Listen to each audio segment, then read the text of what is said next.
Welcome to the Emerging Lawyer series at the Coffee Conference Show powered by the Emerging India Forum TIF and a tech partner Prime Infotech Solution. Theme is Global Contracts, Grounded Wisdom, Tahiti Sen Gupta Datta's Legal Odyssey. Uh, we, she is contract manager at Advantage Communications Group, a globe spanning contract expert with more than now 15 years of cross border experience from negotiating complex telecom and IT contracts across the UK, EU, MENA, and India to leading legal operations for some of the world's most trusted names like HSBC, SAP, and DXC Technology. Tahiti's journey is a masterclass in strategic negotiation, stakeholder orchestration, and legal agility.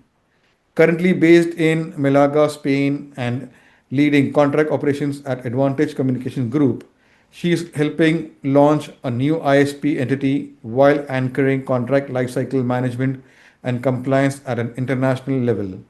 With a rare ability to bridge businesses imperatives and legal nuance, her story is both expansive and deeply personal, shaped by resilience, reinvention, and clarity of purpose. Join us as we unpack her layered path, legal mind, and a vision for the future of tech enabled contract management. And we also come to know who Tahiti as a person is. So, welcome, Tahiti, today's coffee Hi. conversation. Hello. Hi. Yeah.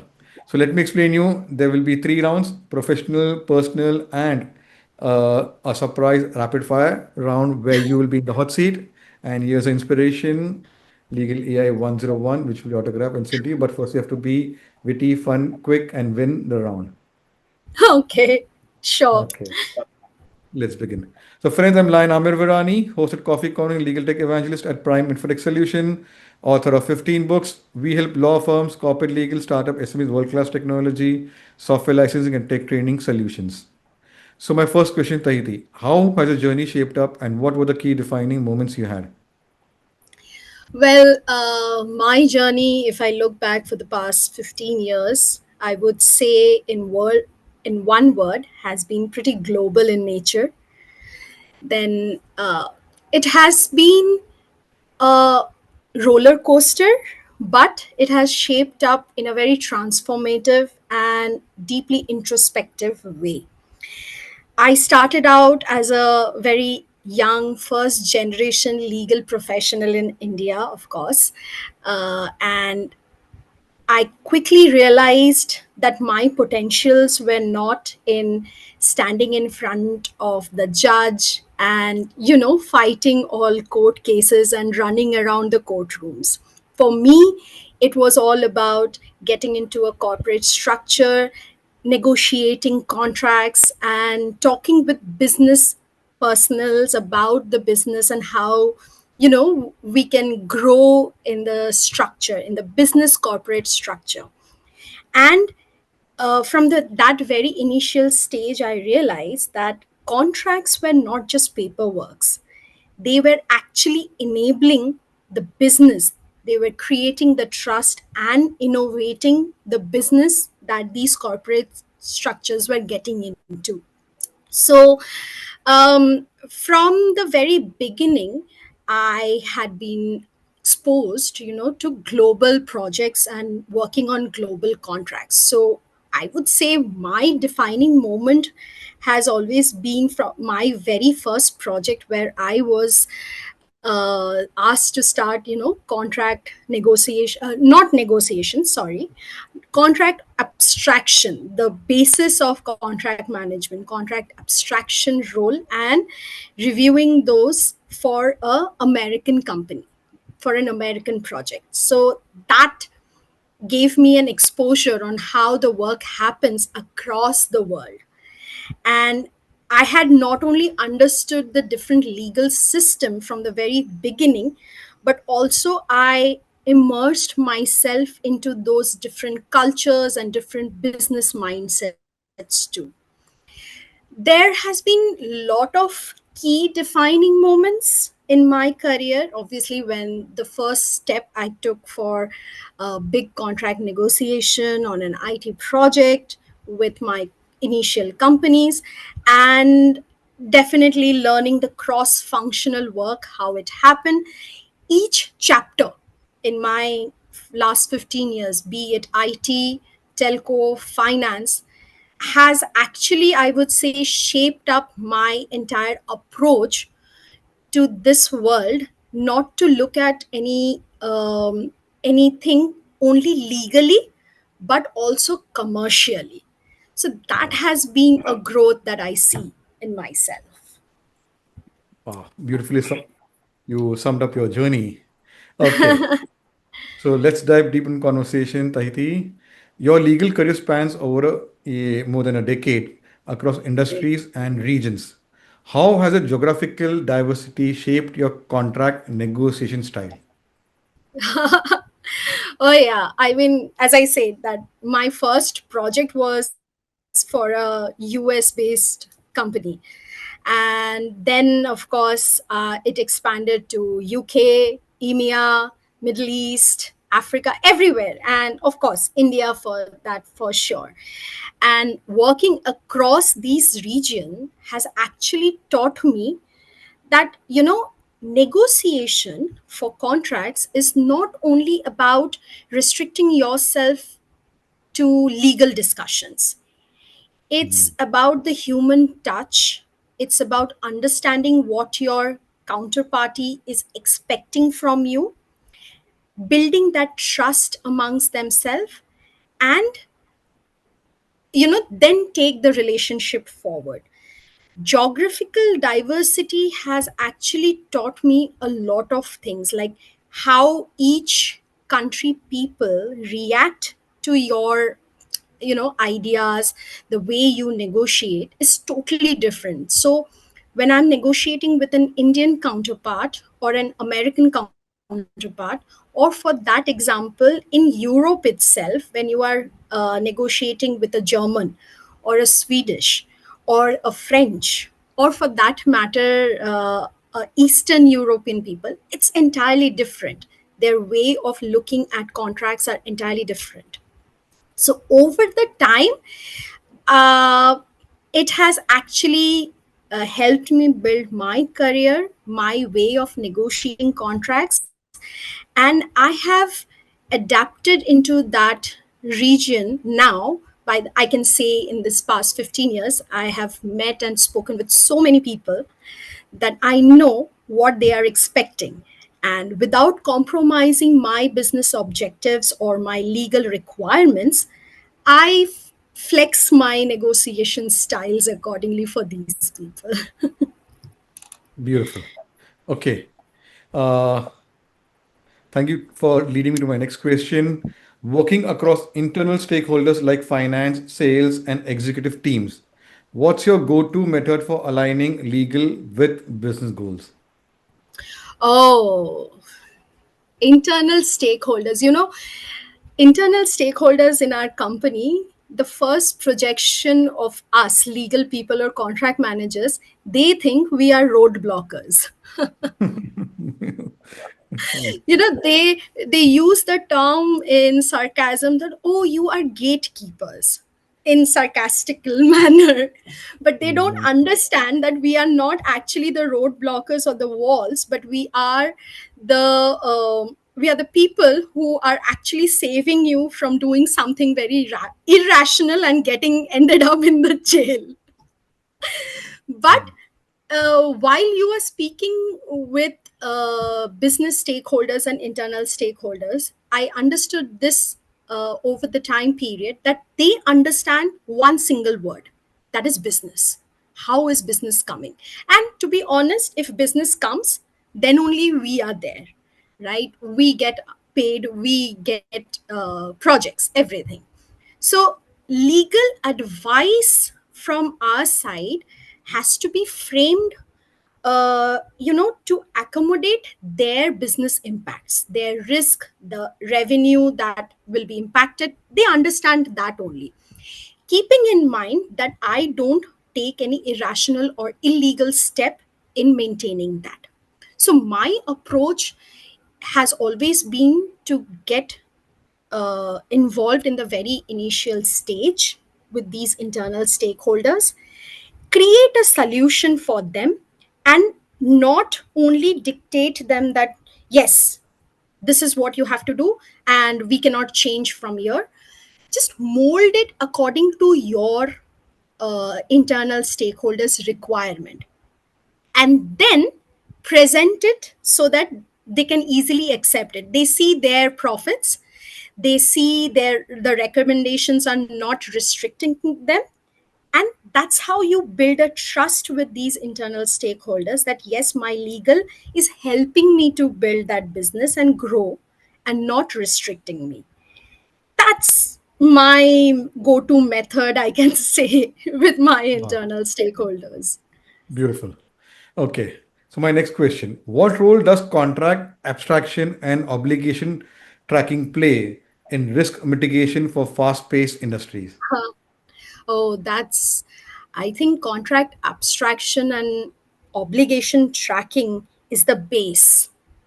You know, those pillars that you build for apartment or a building to grow, uh, to build that building. That's the, they are the pillars. They are absolute critical in a contract management process. If you, it started, I think, in contract management process from what can see from 15 years back. It started with the thing of contract abstraction and obligation management. Slowly, CMS process has grown exponentially. It has grown, I would say. But it started with obligation tracking and contract abstraction in industries like IT, telco, finance, everywhere.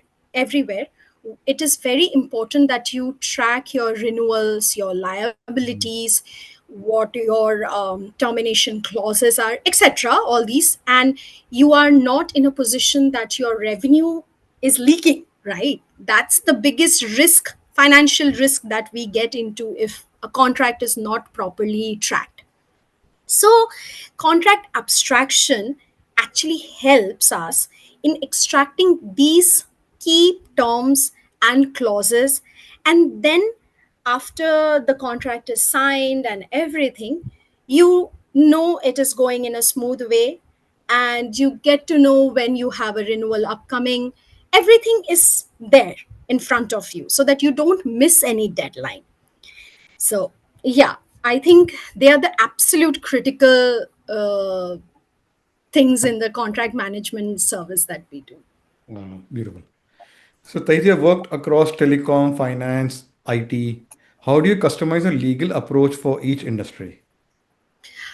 Um, each industry, I would say, look, when I talk from a very contract management, contract negotiation way, the core contractual clauses are very similar.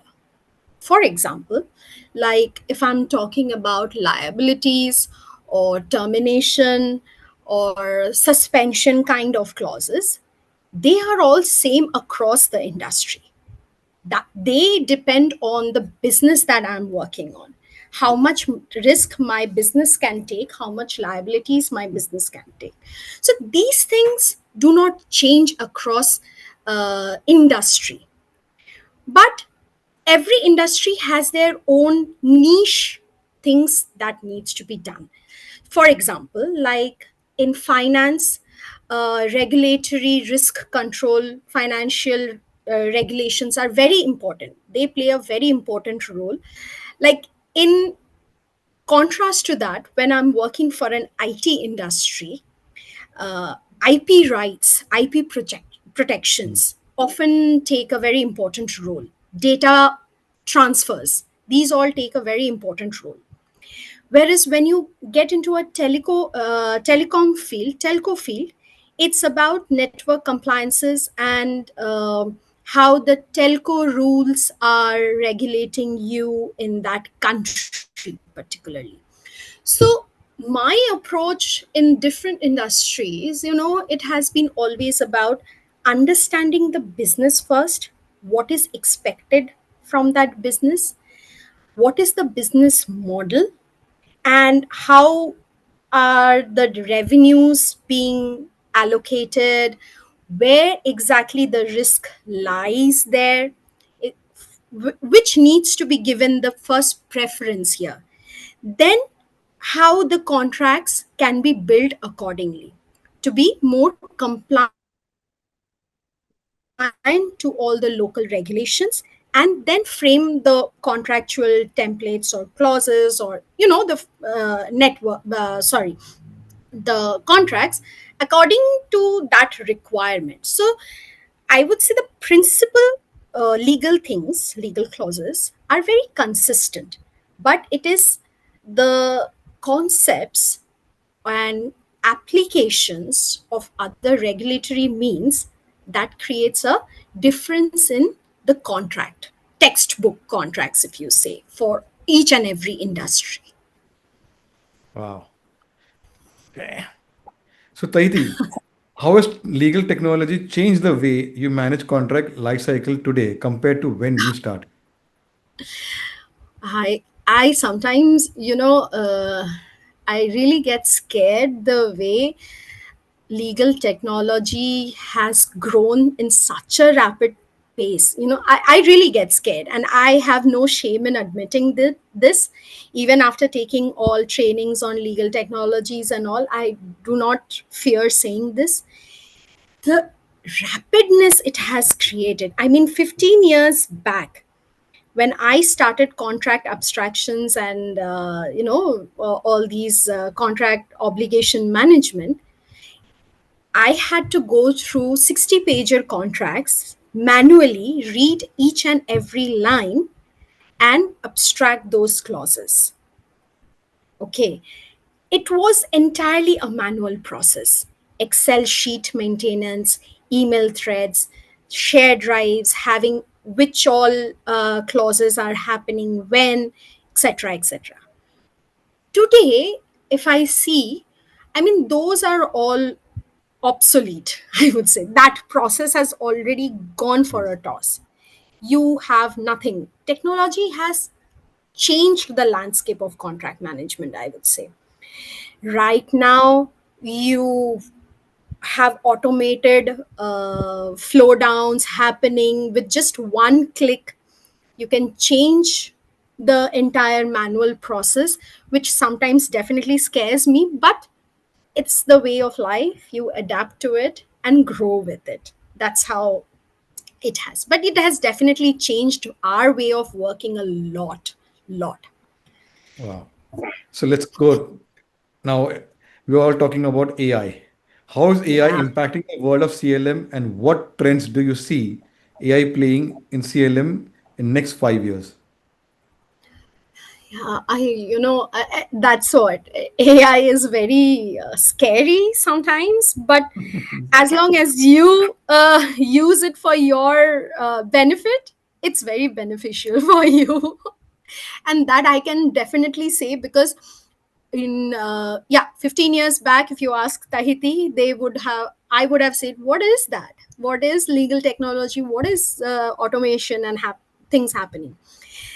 Then, slowly working ahead, I realized myself that why not automate these stupid manual tasks so that I can invest my time into better legal knowledge, negotiations, and going through better contracts. And that's when I started taking interest in automations and using legal technology, AI, into automating flow downs.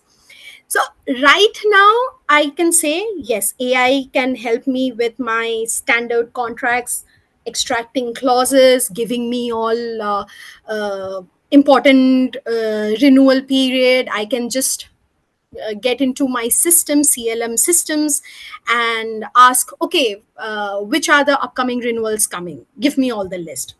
They will give you everything. So I think it's playing a very big role in the CLM structure, and the shift has happened in the industry, I would say, very suddenly, but it's not that sudden, to be very honest. Automation has been in talks and happening for a pretty long time. It's just that now we have quick access to tools in with help of AI, that these things happen very quickly. So Wow. yeah, it's the future is intelligent as long as you use it for your benefit. Okay. Yes. So, Taiti, you've led legal automation initiatives in your past roles. What's your Yes. blueprint for successful implementation? As I said, for me, the blueprint has been understand the pain points. First Very, thing, very true. you know, understand the pain points. Showed them that this is where we are saving time, this is where we are saving money with just one click. Yes, initial investments are required. Right now, AI is growing. In 2015-16, AI was not that hugely accepted. So our developers, our development team had to work a lot, and monetary involvements were also there. And then once it was done, it's very important that you train the people accordingly. That is a very important place for legal automation flow downs. If you don't train the people who are working on those automations or those processes, that process goes for a toss. So it's very important that the project is to make that project a success, the training happens correctly. That's how you know, that has been my way of approaching legal automations. Wow, beautiful. So let's go maybe down the lane. Can you share an example of a cross-border negotiation that pushed you to think differently as a lawyer? Oh, cross border negotiations.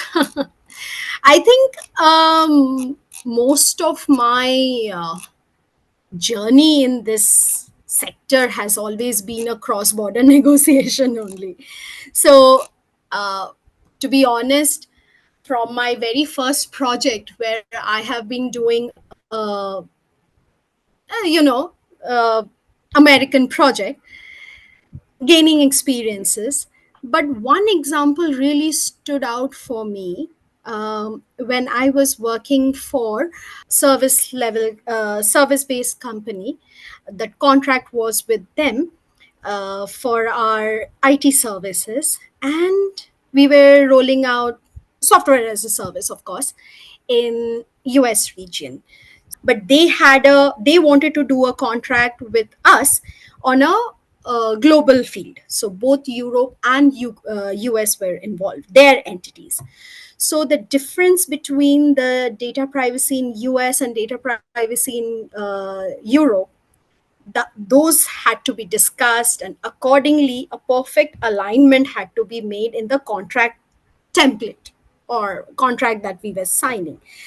So, and I think that was a very good experience for me, because I understood that how the in-depth local lawyers were working on it in the cross-border way, and how US and Europe were differentiating the data privacy things those time, and how we had to mold our languages accordingly so that it's beneficial for us also, and we are doing the profits also, and signing the contract for ourselves. So yeah, that Wow. was a good experience for me. So that was cross-border. Now, Yes, you're yes. working with cross-culture, different people from different regions. What's your mantra for that working relationship? Cross region, yeah. I think, you know, to be very honest, I don't know if I should be telling this, but we from a very beginning time only, I understood how these guys have their mindsets for people they are working for. You know, it's it's like Middle Eastern people have a different way of approaching Mhm. you, whereas a German, when you are working with a German, it's totally different. Mhm. Again, when you are working with an English person in UK, they have a different way of understanding and mindset altogether. Hmm. No, so yeah, I mean, they are really. It has been pretty different, and I tried molding, fully focused on money. How how long we can get it done, how quick we can get it done, when are our revenues flowing up, what is your structures, and they are very what should I say, profit minded, revenue minded. Nice. So yeah, that's all experiences I can share. Wow. So, who has influenced you from the world of CLM, from the corporate legal? Yeah, I actually have few people who really played very important role in my career, my life in contract management. One is obviously one of my ex-colleague friend named Shailendra, who really have from very beginning, we not only he taught me about the contracts and how it has to be done, how negotiations are happening. In my initial career stage only I started working with him. He really guided me a lot on how things needs to be done, and to be honest, he still guides me. I get to learn a lot of things from him on the contractual side. Then I also have my other two managers, my ex managers, 2 3, Nancy Nelson, who is a very I mean, she's a very dear person to me, because IACCM was introduced to me because of her. She plays a very important role in that side of my career. So yeah, her and my two other bosses, Hemant Gopal and Pradeep Panikar from SAP and Infosys. They really played very important roles in my career, my life. Pradeep obviously giving me that automation push, giving me that what should I say, Kira in my mind, that you can do things or other Wow. than typically negotiating contracts. And Hemant, I mean, he has been a godfather. Wow. Beautiful. Okay. So, any message you want to say to all your who have contributed in your life through the Coffee Corner Show? Absolutely. Thank you so much for being in my life, being in my career. And I hope we still can grow our relationship. And I hope whenever I'm in need, I can again knock your doors and you guys are able to help me out. Beautiful. So, all those watch out and invite her to have coffee because now she had coffee. She will be having coffee all the time. Yeah, Okay. Let's go to your current role. What's the biggest challenge in setting up a absolutely. new ISP entity in the European Union from a legal and contractual standpoint? Oh, that's my current one of my current job role, you can say. And to be very honest, it's a challenge because of the regulatory needs. They are so diverse. I mean, this is so what should I say? I mean, right now as an ISP, we are setting our entity globally. And the difference that we see in each and every country, that's a huge thing. You have to go through all the regulatory requirements of the telco regulators, depend on when they will answer your questions or give you that license. Acquiring those license, some countries are so expensive. We did not even realize that acquiring a simple reseller licenses can be so expensive in few countries. So all these new things, to be honest, are right now coming into my uh, you know my life. It's a maze, to be honest. It's a maze of compliance.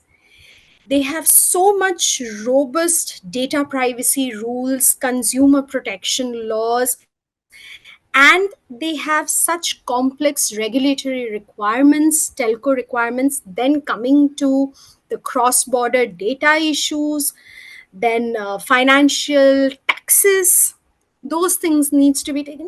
It's like a multiverse, if you know what I mean. I know my Avenger fans will know, Marvel fans. It's a multiverse. There is Yes. everything going on in different level of universe. Beautiful. So Okay. yeah. So, so Taiti, as someone who's constantly optimizing legal processes, where do you see the biggest inefficiency in current global contract systems? Inefficiency in the sense, I would say it's not very clear sometimes. They are not easily available. It's not like black and white. Everything is gray. So inefficiency in the sense is, whenever I joined any new organization, this is what I have faced. And then it becomes, to be honest, I like taking that role. It becomes my job. I take it on upon myself to make it black and white. Get those processes in line. It's very important in legal roles that you have proper defined processes with you. If you have proper defined processes, things would be very easy. And of course, not only processes, you can make number of processes. But then if people don't follow them, it's of no use. Make people follow them, have them trained on it, and then take it ahead. So I think that is where most of the places lack. If there are no processes in place, if it's all around the world and you have to scramble for each and every information from the internal stakeholders, that irritates them also, and it's very irritating for you also, I would say. It's better build a process. That sometimes is lacking in most of the cases. Wow. Yeah. So, my last question: what advice would you give to young legal professionals who want to enter the world of CLM and go to work in different countries? Learn a language, a foreign Yes, language. very important. Only learning English is not enough. If you really want to work, not restricting yourself to UK or US or sometimes Australia, learn a language. That's the most important thing and biggest challenge that I have faced in the past 3 years in Spain. My language skills. I know only Indian languages and of course English. But when I see my other colleagues speaking 7, 8 languages and Oh, the exposure that they get because of that, it's hmm, amazing. So, my advice, along with your contract management processes, legal technology, trainings, and all, start learning other languages too. You will get a benefit. beautiful. So let's go to next round and understand Tahiti as a person. Tell us about your family and your formative years. Of course. So, yeah, I am from Calcutta, India. I am a Bengali, of course, and I'm married for past 12 years right now. My husband and I are neighbors in Calcutta.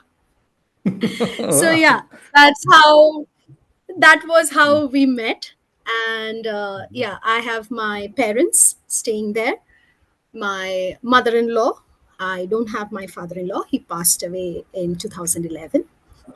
And I did my graduation from Calcutta University, Department of Law, 5 years course. And yeah, family is that only. I don't have kids. It's just us both here. Wow. Beautiful. So what is the husband doing, if you don't mind? Yeah, sure. He is actually he is the reason that I am in Spain. So I'm Oh, really grateful to him. oh, Yeah, so he works for Vodafone, hmm. and it was he who got the opportunity from Vodafone Spain to come here.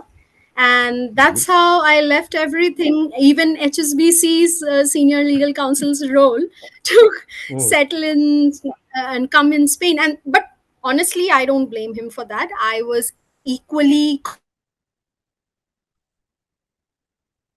contributing to come here. I was equally excited because definitely there were other reasons. How I'm here, he's an automation engineer in Vodafone.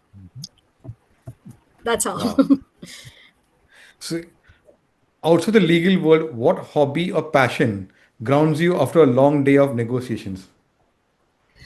Well, my hobby and the reason, as I said, for coming to Spain was traveling. So we both are huge time travel buffs. We love traveling. We just want to go around, see everything, eat different food of different region. So after a long day of negotiation, the first thing that I need to do is recharge myself by hitting the gym. I'm a fitness buff. So Mhm. I need to do my fitness cycle, vent out all my stress there, and then come back and sit for my next travel planning my next travel. Wow. That So, is what I love to do. so I'm putting my next questions related to travel. First, I would make you a tour guide.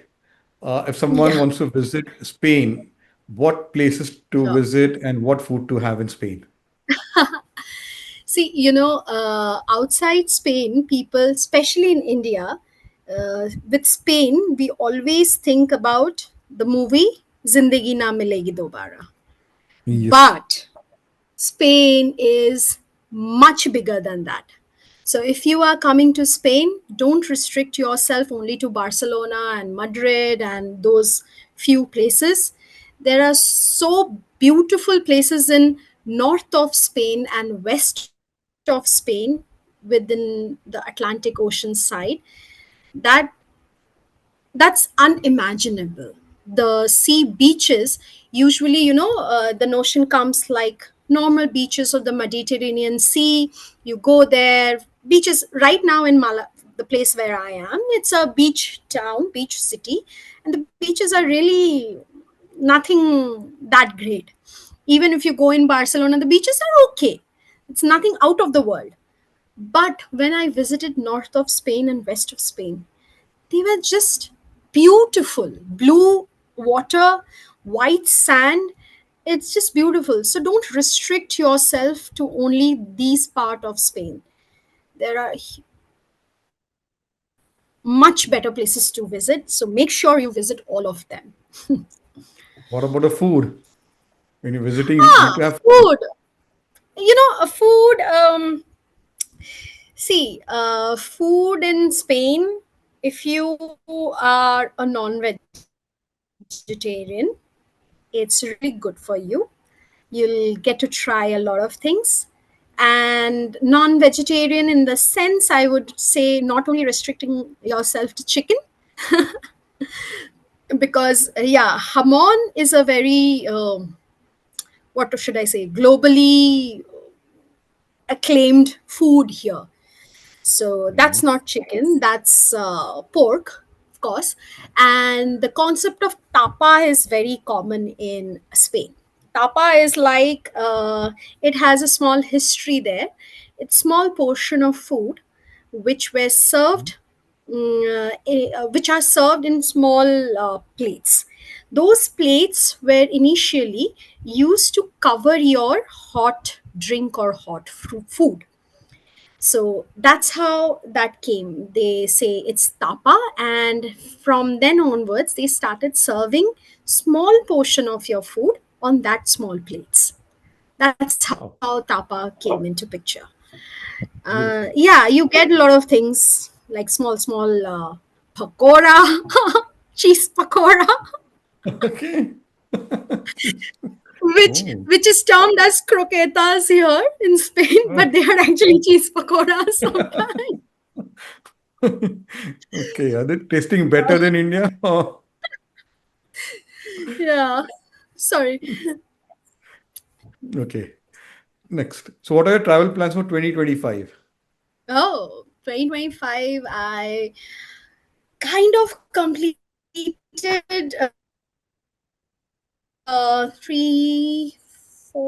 three countries as of now, and north of Spain. I am going next weekend, next to next weekend. By the way, 15th August is also a holiday in Spain.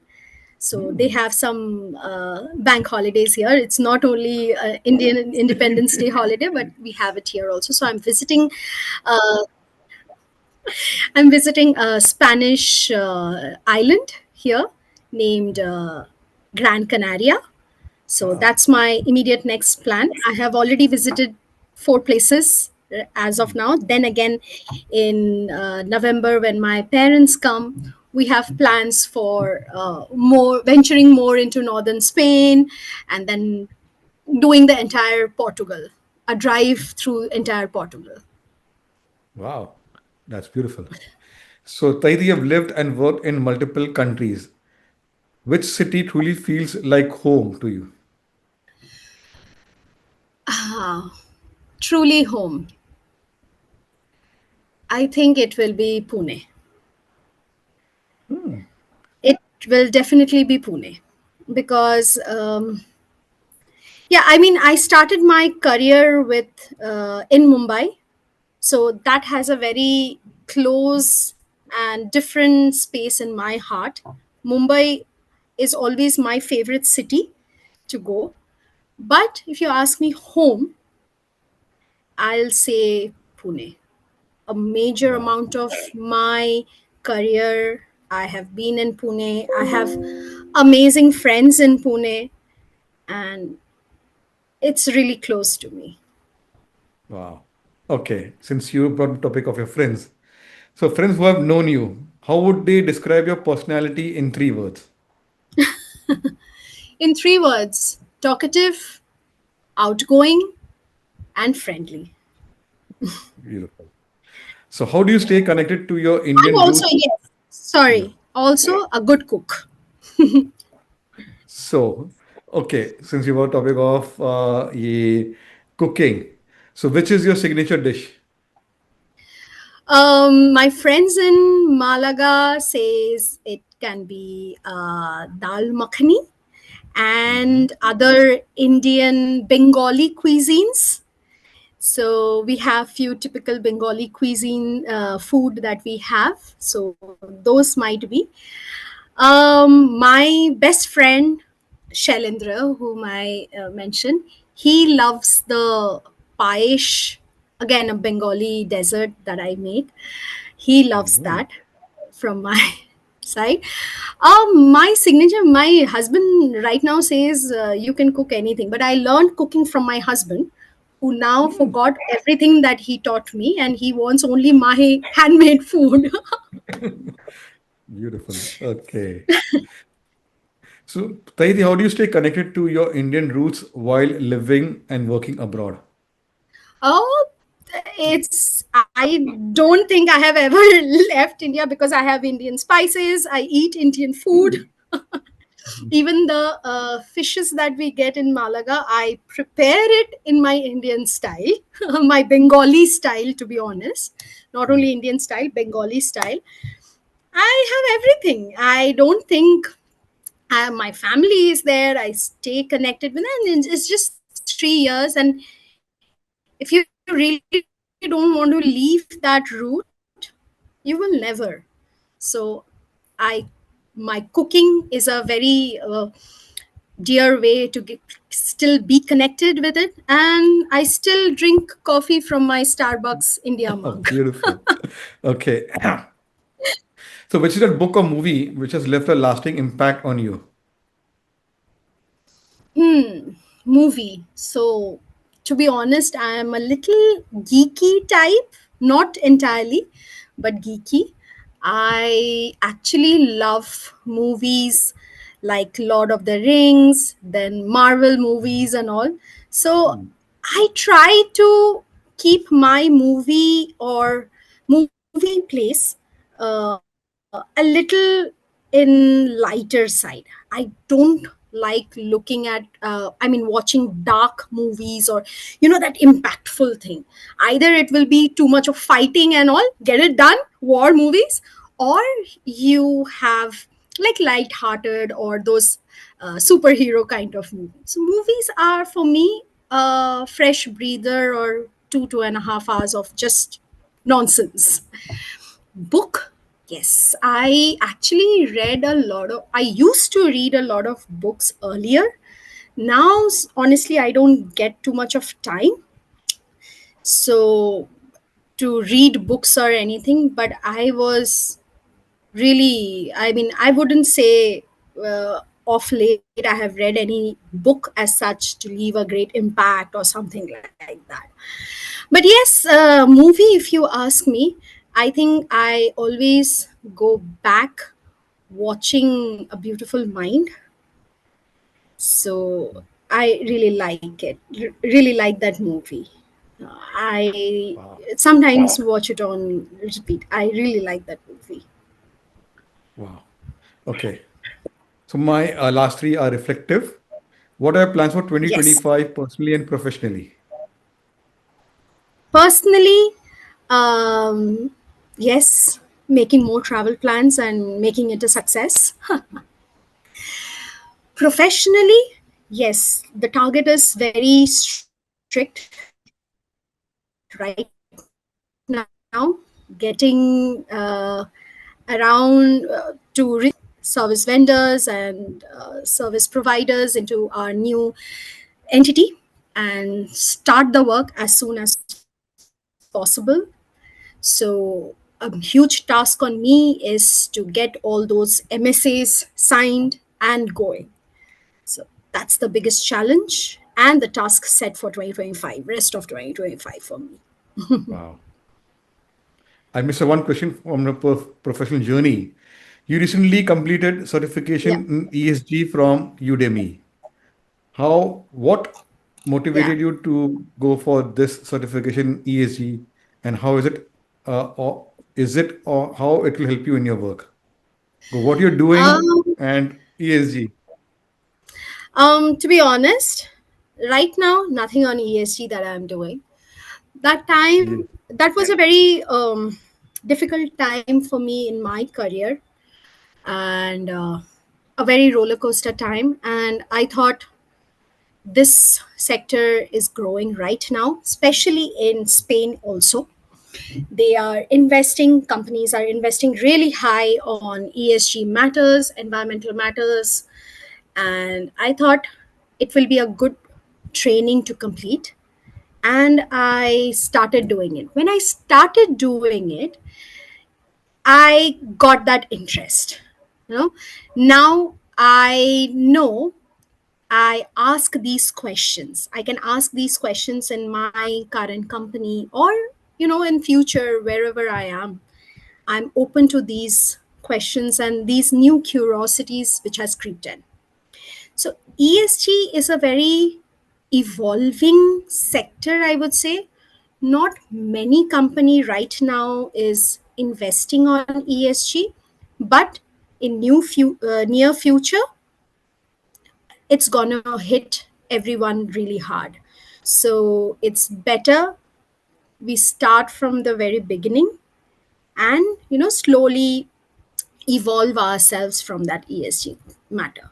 Yeah, small here and there things are happening, of course, and all those typical basic sustainability structures in your contracts, especially reducing paperwork and all. Those things are happening very frequently, but the major chunk is still yet to come. So yeah, Yes. I'm looking forward to it. Yeah, me too.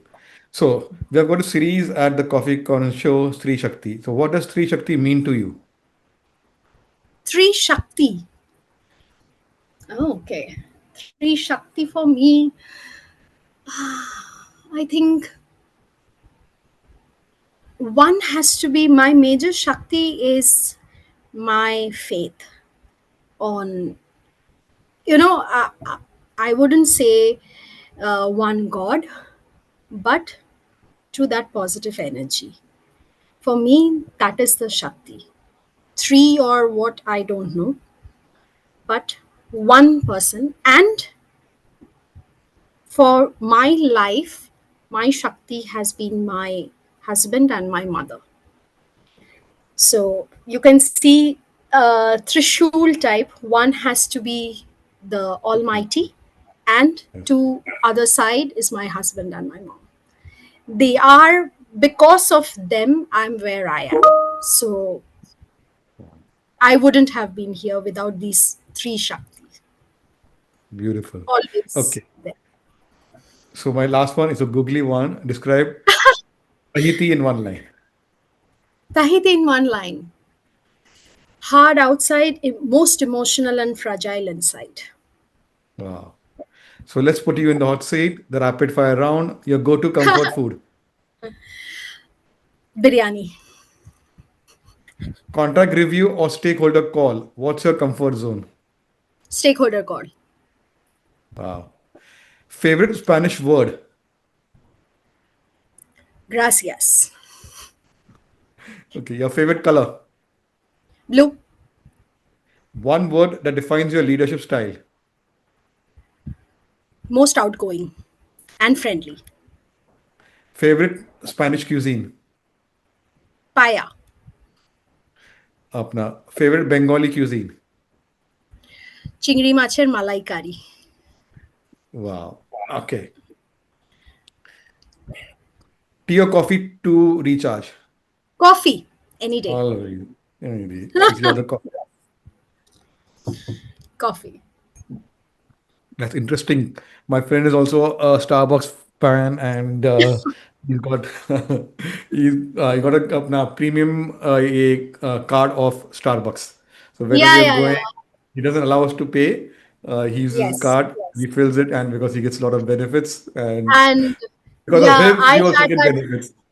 I had that card while I was in India, and they give you free drinks for your Yes. birthdays also. So I Huh. really exploited that card a lot. Yeah, so we too, because of him, I whenever we are with him, we tell him, कि भाई, instead of going for ice creams or something out, I tell him to buy Starbucks जाते हैं. So that way Absolutely. you get to explore new things over there, and it's Yeah. very and he's very gracious. So he allows us and he pampers us. Okay, so here's a book which will autograph and send to you. Uh, Thank you.